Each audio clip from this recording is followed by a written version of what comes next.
Lang po ang mga content creator, mga vlogger na kumakanta bago mag-start, 'di ba? Pakinggan pakinggan ko nga yung boses kong Kasi maingay yung ating ano, eh. pakinggan ko nga guys 'no. 'Yan, pakinggan lang natin. Pakinggan ko nga sandali. What we keep doing wrong. Ay hindi ano, sandali. How the good times to Ay hindi we. masyadong dinig yung ano, La la la la la la. hindi masyadong dinig yung kanta. I did my best, but I guess my best wasn't good enough. 'Cause Hindi here dinig we yung are kanta back guys. where we were before. Swear. Kakantahan ko muna kayo guys ha. Sandali hindi dinig yung kanta 'no, ilalapit natin yung ano. Wait. Ulitin natin, diyan lang kayo. Oh. Hindi dinig yung ano, yung ano ba 'to, hindi dinig yung song ay yung ano, instrumental hindi dinig 'no. So, ulitin natin, hindi dinig, eh. Gusto ko yung dinig yung ano, instrumental 'no, kakantahan ko. Kayo muna bago tayo mag-start 'no. 'Yan, bahala na kayo 'no, kung ano kayo diyan sa kanta ko. Start, ayoko na, tama na guys, 'no? Tama na 'yun? Oh, kinantahan ko kayo, bago tayo nag-start 'no? 'Yan. Oh, maganda ba kanta ko o pangit? Comment down mga DDS, maganda ba yung kanta ko or pangit 'no? Ah, sabi ni ano, The Voice of the Duck.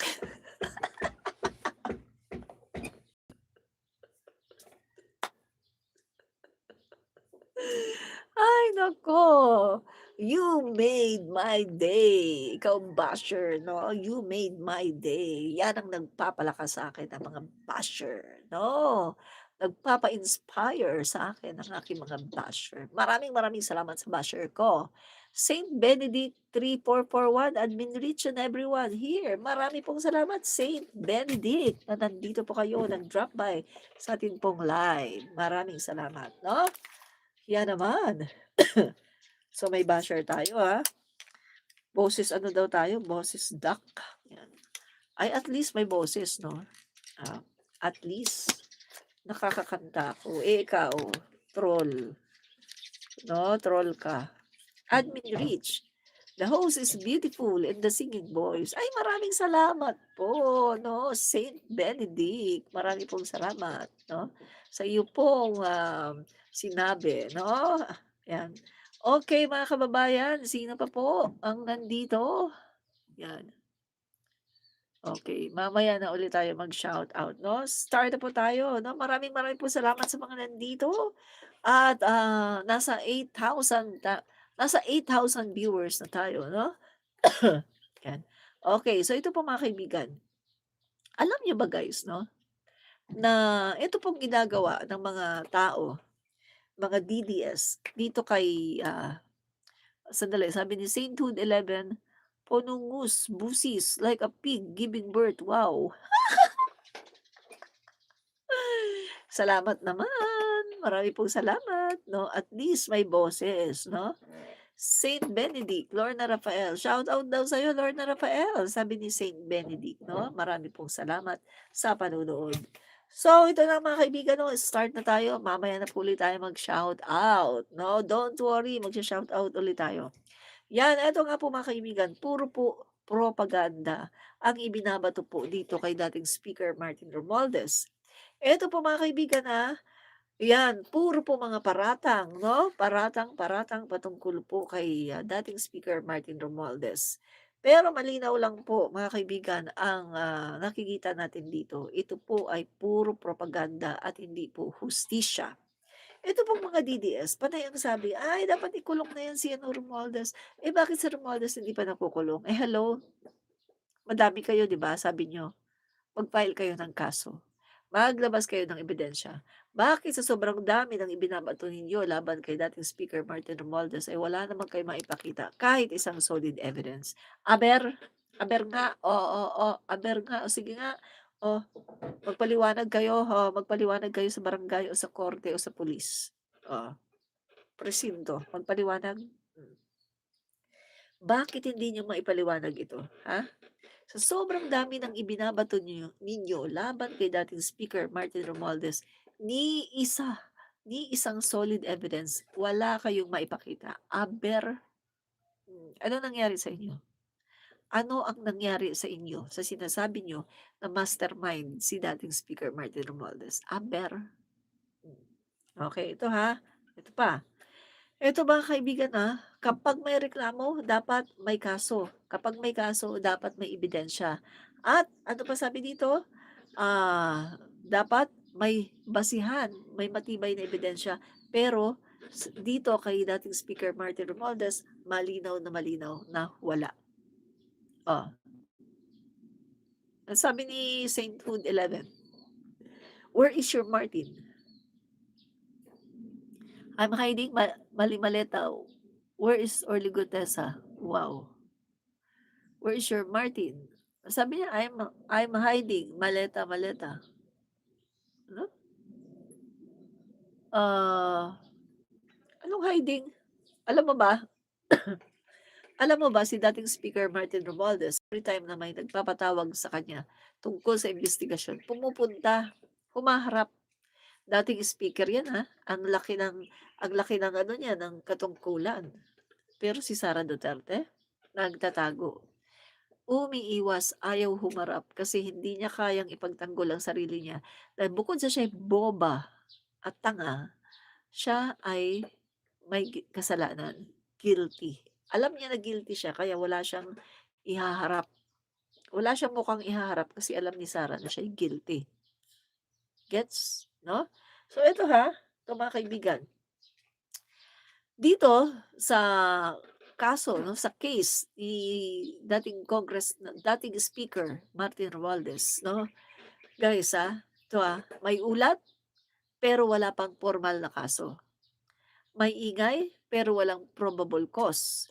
May paratang pero walang napatunayan na kasalanan. Yan po ang nangyari mga kaibigan 'no, dito po kay, Congressman Martin Romualdez. Puro paratang, puro sabi na, "Uy, ang mastermind ay si Martin Romualdez." Ah, talaga? Mastermind? Kung talagang mastermind yan, bakit hanggang ngayon wala namang napapatunayan laban sa kanya? 'Di ba? 'Yan ang problema. 'Yan ang problema niyo kasi puro kayo sabi na, "Uy, ang mastermind sa flood control, si Martin Romualdez." Pero wala naman kayong maipakita. So, ano 'yan, hearsay. Tsismis. Tsismis lang, 'di ba? So, ito pa, ito pa mga kaibigan, ah,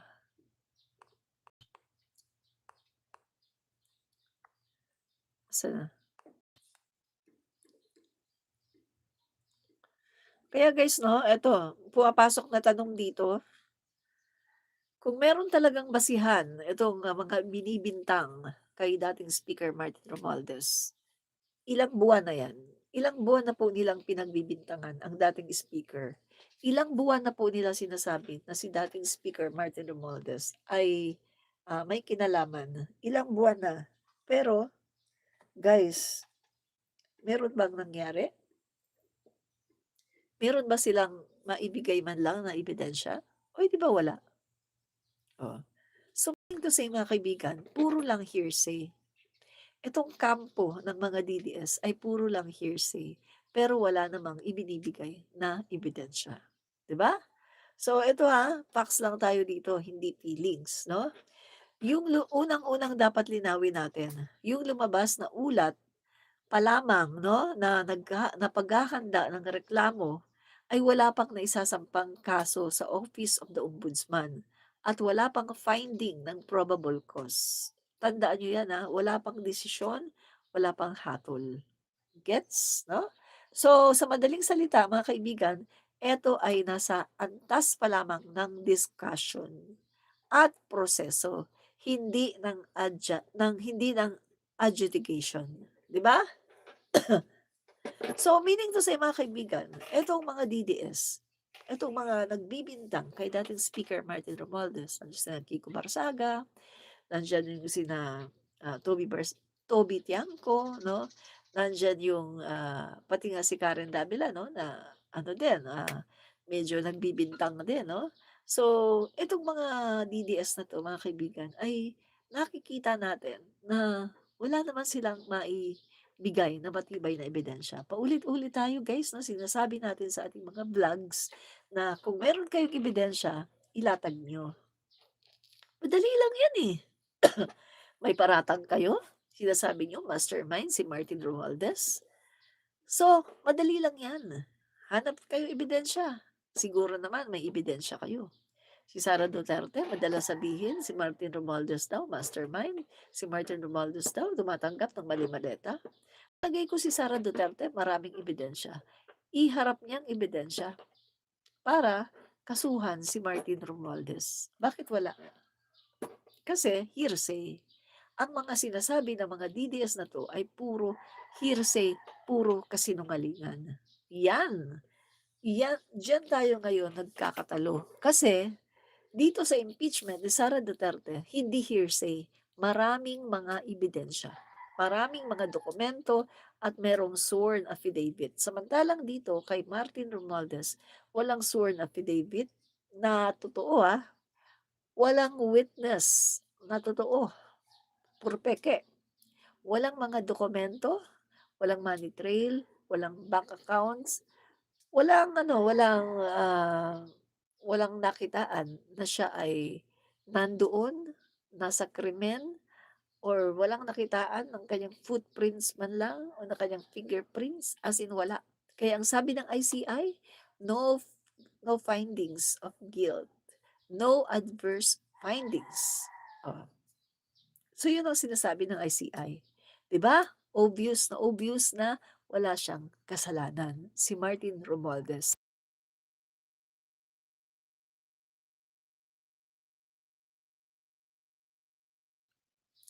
Sabi ni Saint Benedict 3441, obviously trolls all faceless profiles. Oh, maniwala tama ka diyan 'no, tama ka sa sinasabi mo. Mga faceless 'no, yung mga trolls na 'yan, mga faceless ang kanilang profile. Sila yung mga nandito para manggulo 'no. Ah, Sabi ni Prince Earl, "Paratang daw, are you blind or just confused?" Eh, kung hindi paratang 'yan, sige nga maglabas ka nga ng ebidensya. Oh, sige nga. Oh, I dare you, maglabas ka ng ebidensya. "Uy, andito po si Addictus Rex, I am faceless." 'Yan.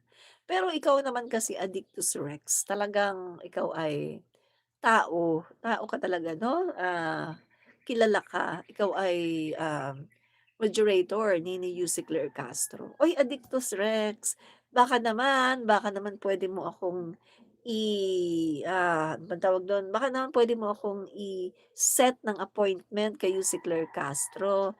Gusto ko siyang ma-interview sa Radyo Pilipinas, Sunday, 7:30 to 8:30 ng gabi, baka naman kahit isang Sunday lang, baka naman." Ano po ba si Yusek Claire Castro na ang bahala kung anong schedule ang gusto niya ano, kung anong Sunday ang gusto niya. Basta ang schedule ko po 'pag Sunday 7:30 to 8:30 ng gabi, every Sunday po. So, kung ano po dun anong Sunday ang pupuwede si Yusek Claire Castro, baka naman Addictus Rex, puwede mo akong i-set ng interview with Yusek Claire Castro sa Radyo Pilipinas. 'No? Addictus Rex, sige na. Set mo naman ako ng ano, interview kay Yusek Claire Castro, sige na. Nandiyan ka pa ba, Addictus Rex 'no? 'Di bale, ime-message kita sa Facebook mo 'no, okey. Ah, Sainthood, so 18 Marines, wow, maleta still bought on the airplane, wow. 'Yan. Alam mo ikaw sainthood 'no, yung mali-maleta na 'yan na sinasabi, 'di ba? Nahuli, confirm 2018 sa panahon ni Duterte. Panahon ni Duterte, confirm. Hmm. 'Di ba sabi nga ni Sarah, matagal na naming alam 'yan, kasi matagal na namin naririnig 'yan. Pagpasok pa lang namin ni PBBM as President and Vice President, naririnig na namin 'yan, oo. Kasi nga meron na talaga 'yun, oh, 'di ba? Oy, Addictus Rex, andito ka pa pala, baka naman. Can you please set mo naman ako ng kayo si Claire Castro kahit isang Sunday lang, 7:30 to 8:30 ng gabi 'no, isang Sunday lang 'no, 7:30 to 8:30 ng gabi sa Radyo Pilipinas 'no. Baka naman Addictus Rex 'no, please, please 'no. So 'yan 'no, shout out daw 'no, shout out daw sa inyo. 'Yan, Saint Benedict Attorney Addictus Rex, legal consultation ni Attorney Claire Castro, love you bro. 'Yan, 'yan. Addictus Rex, I heard you loud and clear po, Admin Rich. Ay, maraming maraming pong salamat 'no, Addictus Rex, maraming salamat 'no. Kahit isang Sunday lang 'no, isang Sunday lang. Gusto kong makapanayam si si Claire Castro sa Radyo Pilipinas. Ang aking schedule 7:30 to 8:30. Hindi ko alam kung anong anong Sunday siya available 'no. So, kapag available siya kahit anong Sunday 'no, kahit kahit anong date 'no, ako ang mag-a-adjust sa kanyang schedule 'no, 'yan Addictus Rex, salamat po 'no. 'Yan sino 'to? Romel S. Plago, 7777 maraming 7. Hello ma'am, God bless you po. God bless din po sa inyo 'no, parang may kilala akong dati na naging classmate, Esplago ang apelyido 'no, 'yan. And, sino pa ba dito? Oh, sige nga pagalitan mo 'yan si Saint Benedict 3441 'no, Addictus Rex, pagalitan mo 'yan 'no, kasi yan ay ano, kung ano-anong sinasabi dito 'no, 'yan. Okay, so tuloy na tayo 'no. So ibig sabihin, wala pong napatunayan 'no, patungkol po dito 'no, kay Yusek tuloy, kay Martin Romualdez 'no, wala pong napatunayan. O sabi ni Sainthood, sabi ni Addictus Rex, "Is that only via Zoom or in person at the studio?" Ay, Addictus Rex, puwede bang in person 'no, puwede bang in person? Kasi gusto ko ring ma-meet si si Claire Castro, kung pupuwede ha, kung pupuwede. Pero kung, hindi siya available ng, in person, ah, pero gusto ko in person, eh, 'no, kasi gusto ko talaga siyang ma-meet, oh. Baka naman puwede 'no, 7:30 to 8:30 ng gabi 'no, Sunday, 'no. Baka naman puwede, gusto kong makita 'no, in person si Yuse Claire Castro. Pero kung hindi puwede, puwede na rin kahit sa via Zoom. Bahala na si Yuse Claire Castro kung pagbibigyan niya ako sa live 'no, personal or kung hindi talaga siya available, puwede na rin sa Zoom, 'yan. Ay, maraming salamat! Thank you very, very much, Addictus Rex 'no. Maraming salamat. Ayan, naku makakakuha na tayo ng ano, ah, makakakuha na tayo kay Yuse Claire Castro 'no. Ng schedule, Fam-bam time because it's Sunday. Oo nga, family time kasi Sunday 'no, 'yan. So, kaya nga yung ano, yung aking, Radyo Pilipinas 7:30 to 8:30 ng gabi, maraming umayaw diyan, eh, 'no, na mga vloggers. Umayaw sila kunin kasi family time daw, kasi Sunday. Pero ako kinuha ko siya kasi ang gusto ko naman sa Sunday, gabi naman yun, eh. So, ang gusto ko sa Sunday kasi hindi masyadong matao 'no, tsaka medyo free yung schedule kapag Kapag napasarap ako ng salita kasi madaldal ako 'no, 'pag napasarap ako ng salita ay nakakapag-extend ako ng konti. Kasi kapag yung mga weekday, Monday through, Saturday may kasunod silang, may kasunod na program so hindi sila puwedeng mag-extend. Pero ako nakakapag-extend kasi nga wala akong kasunod na program, yun. Kasi madaldal ako, eh, 'no. 'Yan, so maraming salamat. So kung hindi siya pupuwede in person, puwede naman sa Zoom. Yes! Makakapanayam ko na si Yusek Addictus Rex, ha. 'Yan, 'yan, 'yan, deal natin, Namili talaga, eh, 'no. Namili talaga 'no. So mga kababayan 'no, maraming maraming pong salamat 'no, sa inyo pong panunood at, alam mo ba Addictus Rex, kuwento ko lang sa'yo, kuwento ko lang sa'yo. Kasi andiyan ka pa yata 'no, eto kuwento ko lang sa'yo, Napabayaan ko 'tong YouTube channel ko, hindi na ako nakakapag-live palagi 'no. Before, lagi ako nagla-live, live, live.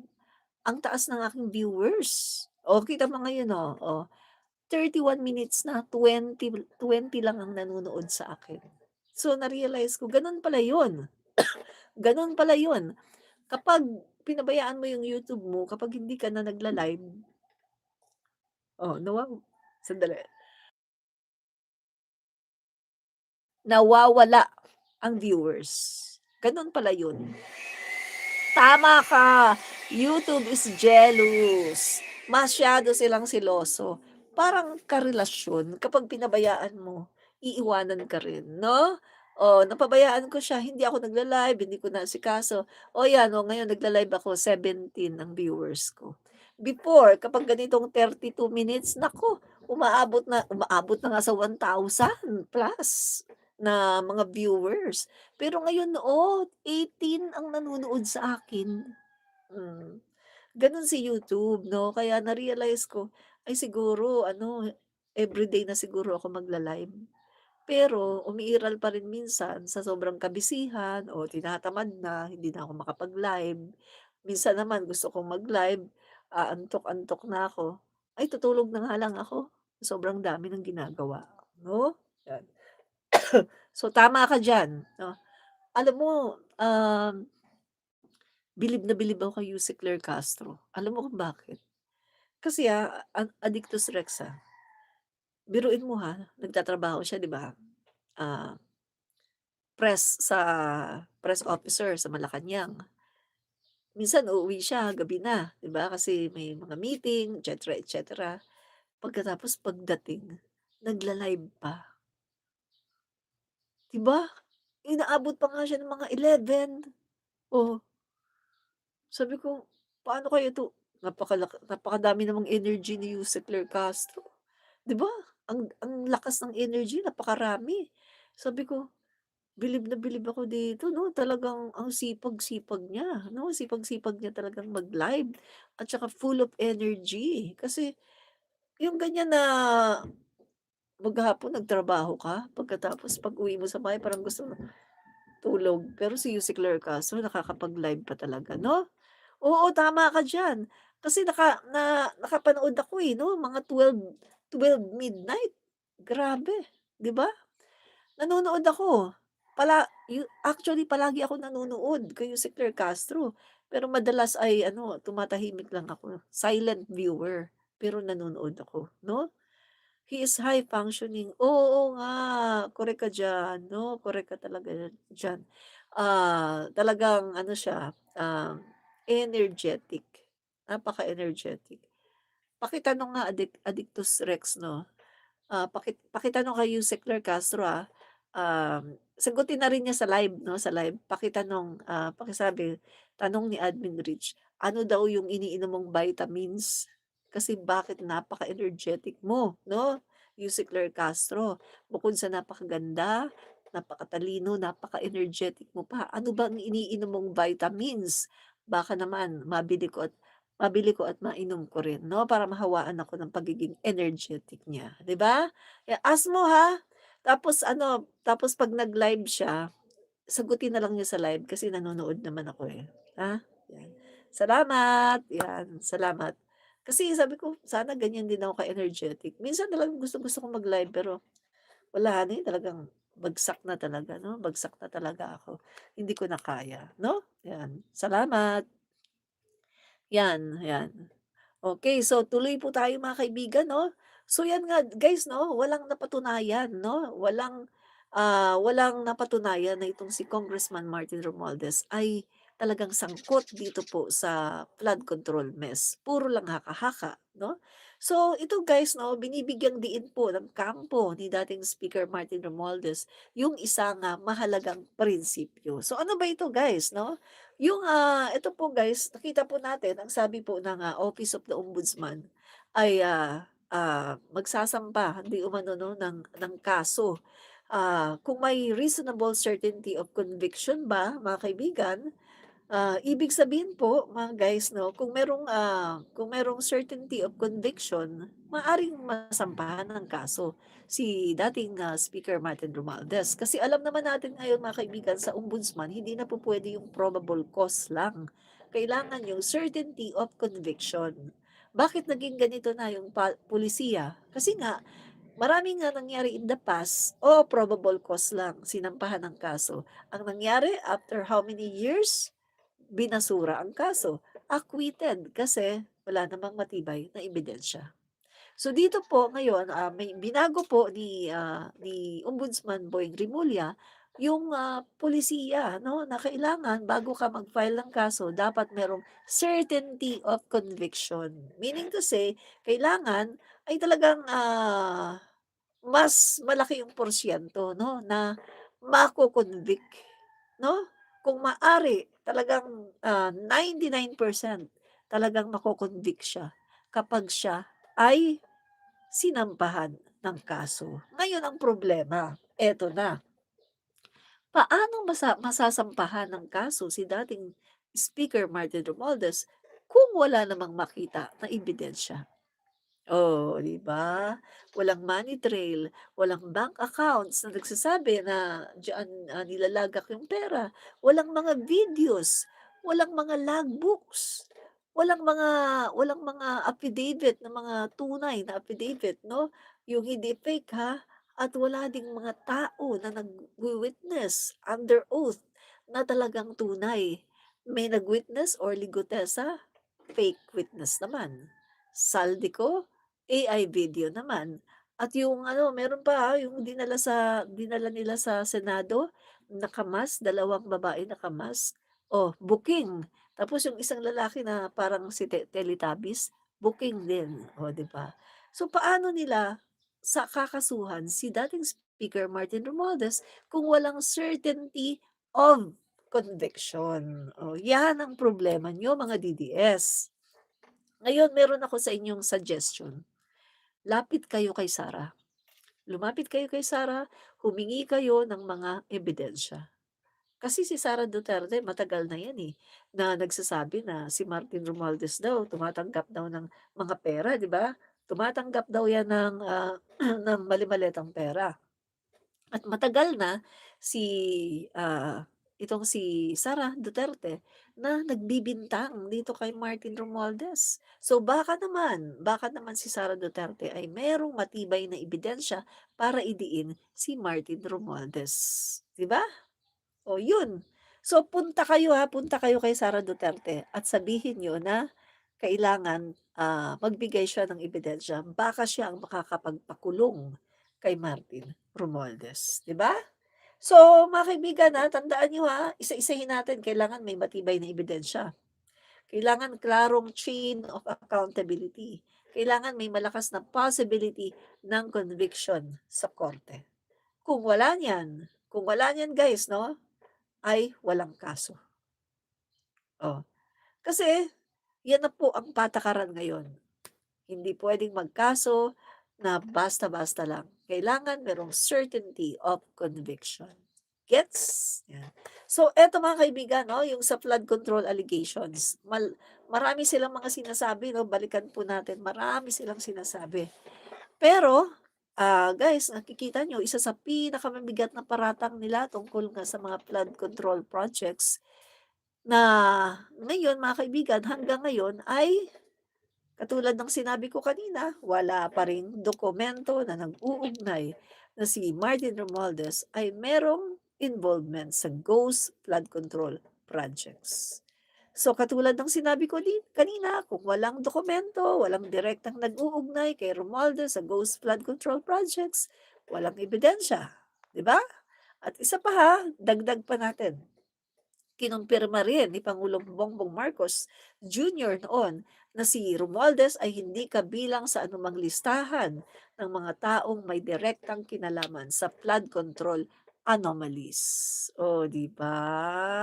O, ano kayo ngayon mga DDS? Kaya pa ba? Ignatius Longs, maraming salamat sa pag-drop by dito sa ating live, no? Sainthood 11, your boss Marcos looks like ano yun? Bunky? I'm almost there because Cabral is mastermind. Wow, Cabral's mother is waiting for... Hello? Bugok na DDS. Bugok, no? Yun ang masasabi ko sa'yo, bugok. Yan. So guys, tuloy natin na. Ito po mismo si dating ah, sandali, hindi siya dati eh.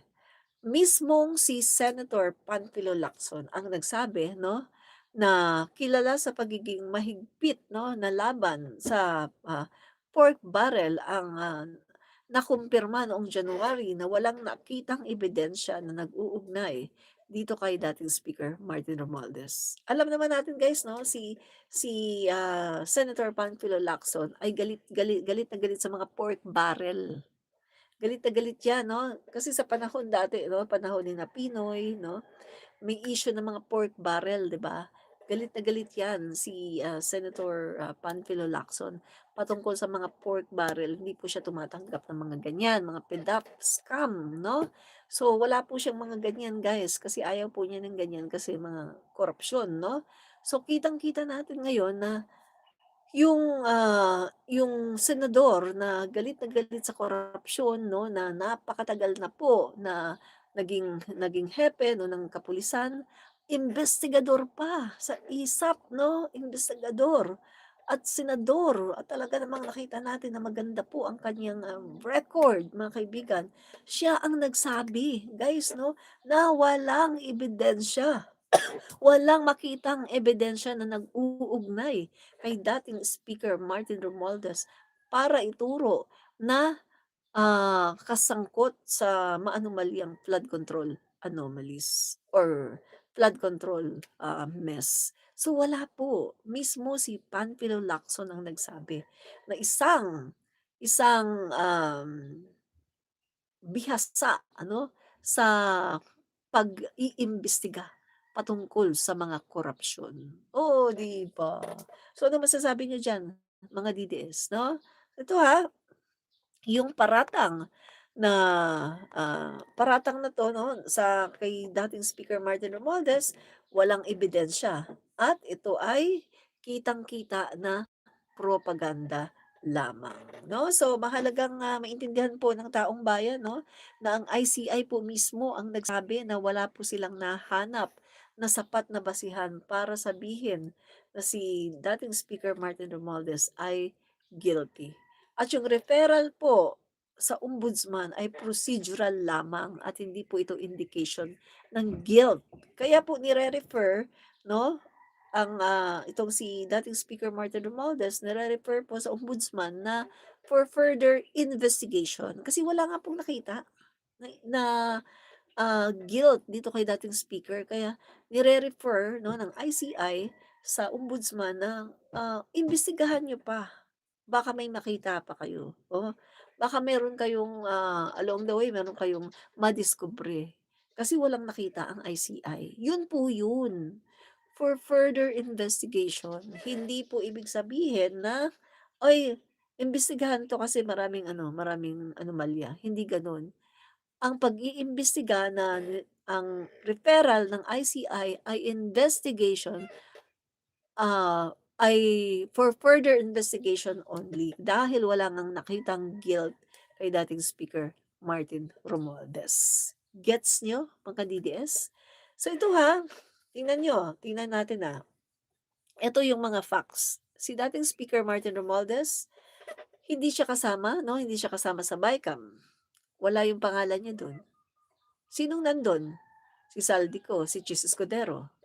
Wala ang pirma ni Martin Romualdez. Sino ang nakapirma? Si Chis Escudero, si Saldico. Ibig sabihin, walang direktang papel 'no, sa final adjustment ng budget etong si dating Speaker Martin Romualdez. Hindi siya involved sa detalye ng allocations na pinupuna ngayon.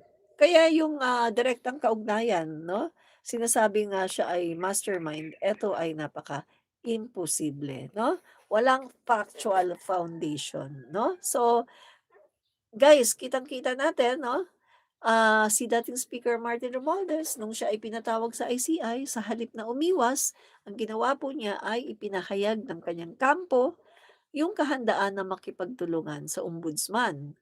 At bukas po sila 'no, sa anumang formal na imbestigasyon. Nung sinabi ng ombudsman na iimbestigahan si, dating Speaker Martin Romualdez, anong sinabi? Open, open sila at makikipagtulungan at haharap sa lahat ng katanungan. Yan po ang walang kasalanan, yan po ang hindi guilty, 'di ba?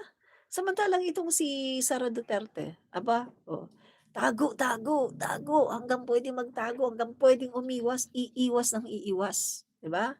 Iiwas ng iiwas hangga't gustong umiwas. Hmm. Sabi ni Rob Parr, "ICI is not a real investigation. Who created."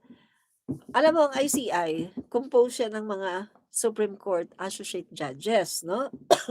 Compose 'yan ng mga tao 'no, na sinasabi nga nila may credibility na mag-imbestiga. At yung sinasabi mong mga luggages, yung mga maleta, ay napatunayan na sa panahon pala ni Digong, panahon ni Duterte. Si Duterte 'no, panahon ni Duterte yung mga mali-maleta na mga pera. Panahon ni Duterte, lahat. Ang pagnanakaw nag-umpisa sa panahon ni Duterte at inamin 'yan ni Diskaya 2016, nag-umpisa silang yumaman. Real talk, walang personalan dito, 'no? So mga kaibigan 'no, may kumpiyansa sa sarili itong si dating Congressman Martin Romualdez dahil alam niya na wala siyang record na magpapatunay 'no, na siya ay sangkot. Kaya confident po si dating Congressman, dating Speaker Martin Romualdez, very confident po siya na humarap sa ICI dahil alam niya na wala siyang ginagawang masama 'no, walang tinatago. Kaya habang dumadaan ang mga proseso ito mga kaibigan, si dating Speaker Martin Romualdez ay patuloy na nagsasubmit sa anumang proseso. Hindi nagtatago, hindi umiiwas, hindi katulad kay Sarah na umiiwas, nagtatago at nagagalit para hindi tanungin, 'di ba? Oh, so mga kaibigan, sa halip na umiwas itong si dating Speaker Martin Romualdez, anong ginawa niya? Ipinahayag ng kampo ni dating, Speaker Martin Romualdez 'no, na bukas nga sila sa lahat po ng investigasyon na gagawin ng ombudsman. Yan ang tao na walang kasalanan, yan ang tao na talagang, hindi guilty, 'di ba? Malinaw na malinaw, 'di ba?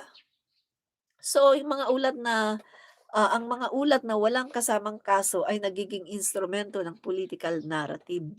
Ang media exposure ay nagiging kapalit ng legal process. Ang speculation ay ipinapasa bilang katotohanan. Guys, tandaan nyo, pero sa batas, ang opinyon ay hindi ebidensya, ang paratang ay hindi hatol, ang ingay ay hindi katotohanan. Kung seryoso ang akusasyon, dapat may kaso noon pa, dapat may ebidensya, dapat may paninindigan sa ilalim ng panunumpa.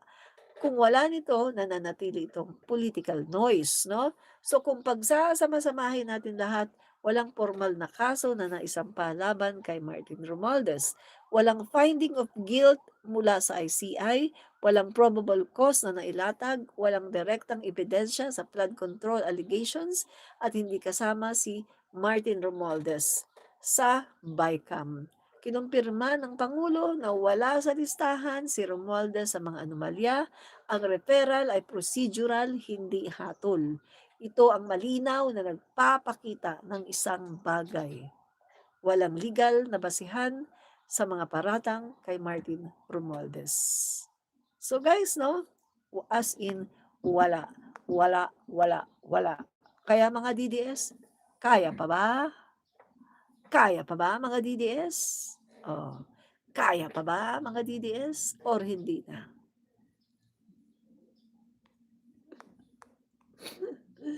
Ay nako, mga DDS na tanga, maglaro tayo, tanga-tangahan niyo pa.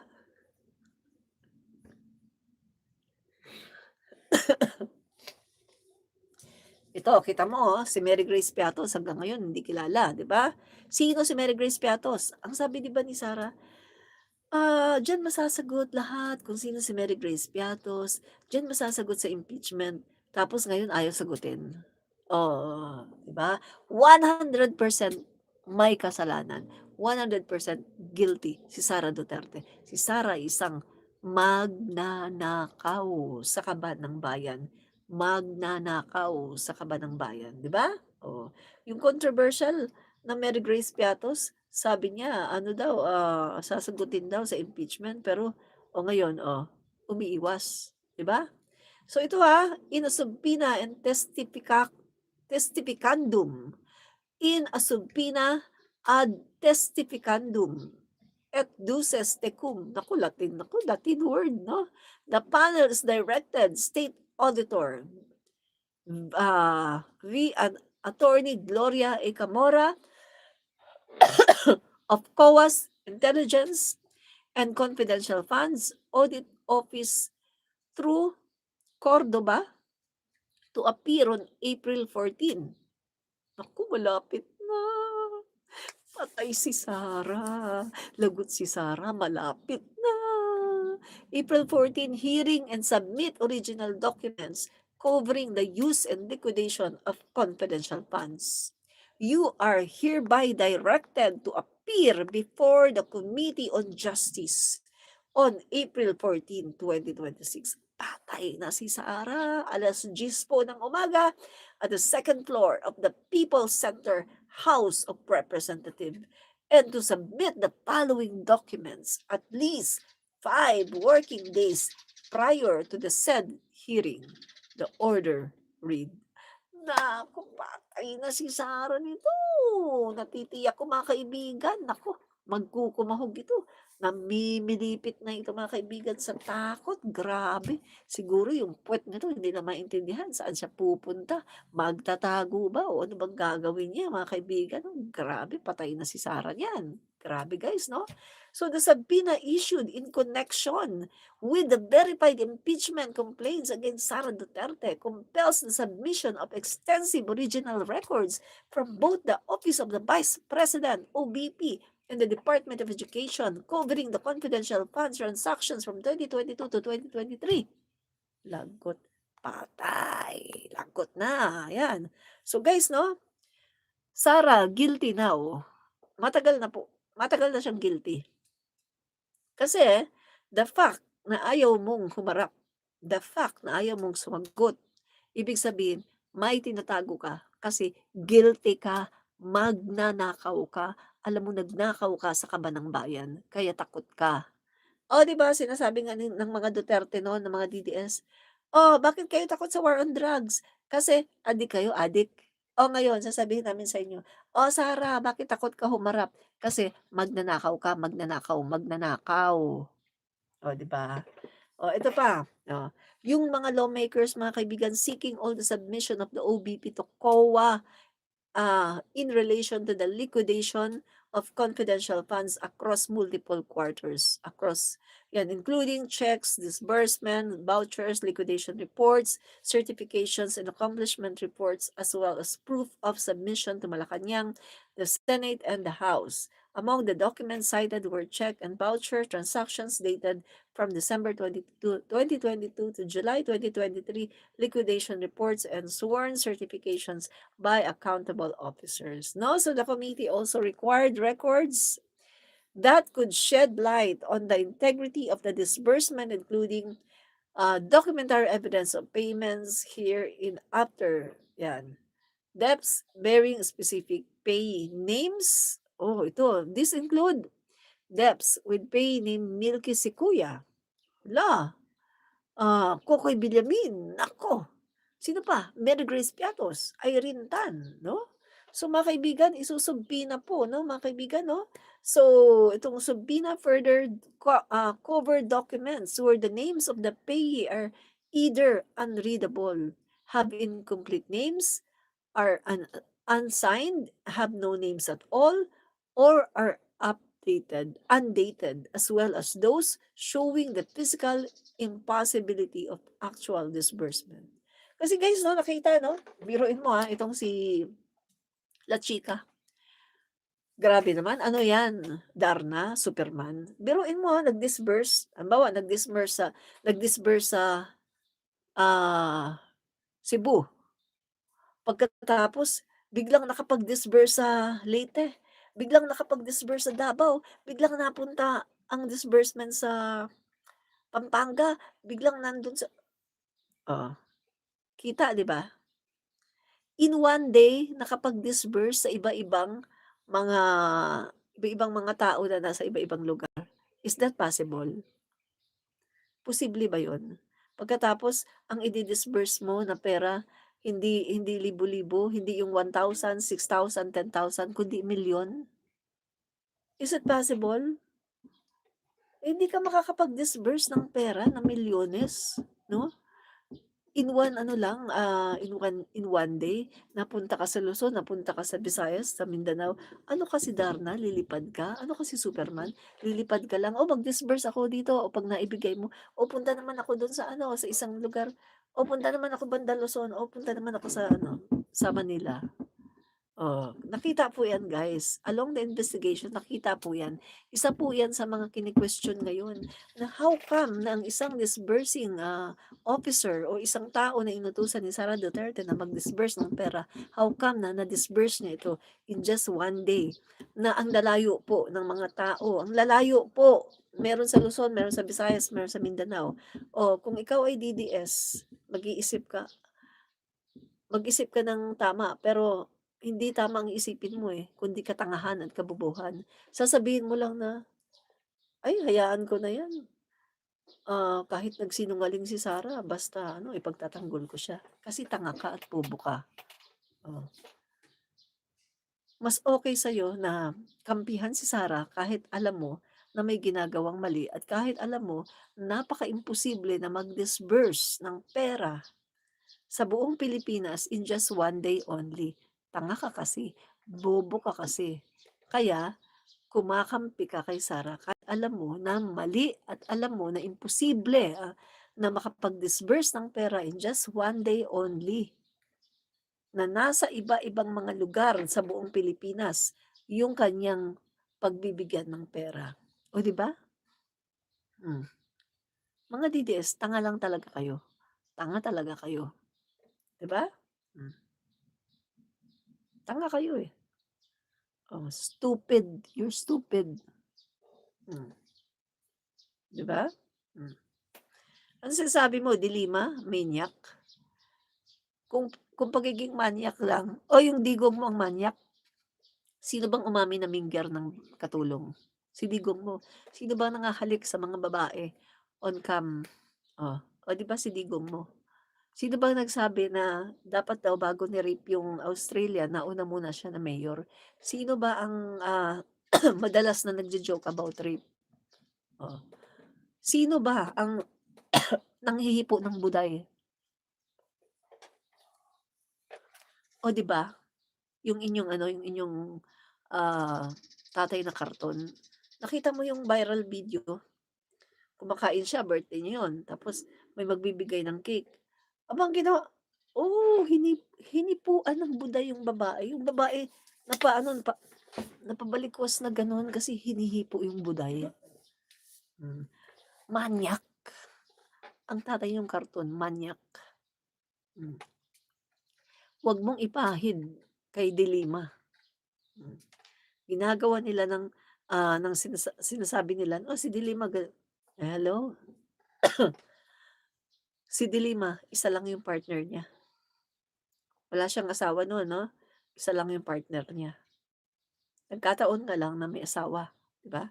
Pero isa lang yung partner niya. Si Digong ang dami. Eh, 'di ba nung nasa dahig siya naglabasan, meron siyang Balaba, meron siyang Abansenya, tapos nilalandi pa rin niya yung nanay ni Sara, tapos meron pa siyang mga ibang babae na nag-aaway-away sa labas ng dahig, puro mga girlfriend niya. Oh, yung tatay niyong karton ang manyak, si Mang Kanoro. Huwag niyong ipahid sa ibang tao yung pagiging manyakis ng tatay niyong karton, mga bugok, oh, 'di ba? So, ayan, ah, so the subpoena was issued on March 31, 2026 under the authority of Committee on Justice Chairperson Jervil Luistro, 'no? So, 'yan po, sinabpina na po, 'no? 'Yan. So, mag-iiyak-iyak na naman 'yan si Sara Duterte, 'yan, 'no, at, magme-meltdown na naman 'yan. Okay mga kaibigan 'no, marami na po tayong na-tackle 'no, sa ating pong live. Maraming pong salamat. Ito po mga kaibigan, muli si Admin Rich at bukas po 'no or mamayang gabi kapag sinipag tayo magla-live ulit tayo. Bye-bye and God bless! Follow na rin po ang aking TikTok, Admin Rich Komentarista at ang aking Facebook, Admin Rich din po. Bye-bye and God bless!